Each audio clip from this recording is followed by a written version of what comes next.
ahead. And also new reports out of Iran saying that the rogue nation is getting help to build its nuclear program from its South American allies. That's according to a secret Israeli government report that was obtained by the Associated Press. Bolivia and Venezuela are said to be supplying Tehran with uranium. Iran has long denied claims that they are building nuclear weapons, but according to the documents, Venezuela's President Hugo Chavez is trying to undermine the U.S. by supporting Iran, according to all this. Now, this report comes out after Iran launched a surface-to-surface missile, as you well remember, last week, and it was capable of reaching U.S. bases in the Middle East. Ray Walzer is a senior policy analyst specializing in Latin America with the Heritage Foundation. Ray, welcome. Good to have you here today. How concerned about all of this are you, and should we be, perhaps? I think we should be concerned. It is another step, if it is verified, cementing the relationship between Iran and Caracas.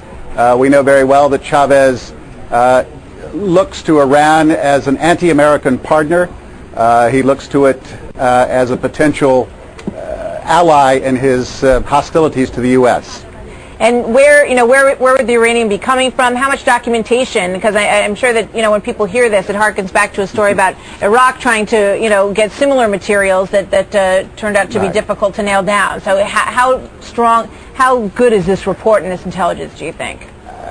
Okay, well, it's still a long-term project, a long-term worry, because Venezuela's uranium industry is practically non-existent. It apparently has about 50,000 tons of untapped reserves, but it doesn't have a robust processing system, nor does Bolivia.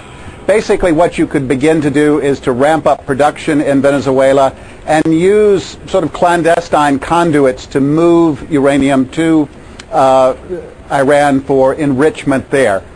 So it's a slow-moving train. It's not something that's just going to happen overnight, but there's very much interest in cementing the relationship between the two anti-American forces there. Mm-hmm. It just seems like that this is just a lot of bluster. They're kind of generating this, instead of just saying, does Iran really need to buy this stuff from Venezuela, or is this more of a PR effort for Iran to say, hey, look who's in our corner over here? Well, it's probably a little bit of both. I think that Iran wants to diversify potential sources. This is a supply chain down the road. They can look to Chavez, who plans to be in office for the next 10 years, shares a similar outlook. So this is long-range planning rather than an immediate high-impact return. It's not something that we need to panic about. But again, it's another one of those little sort of jabs in the side that Chavez delivers. Yet at the same time, we saw at the Summit of the Americas, he says he wants to be the U.S. friend.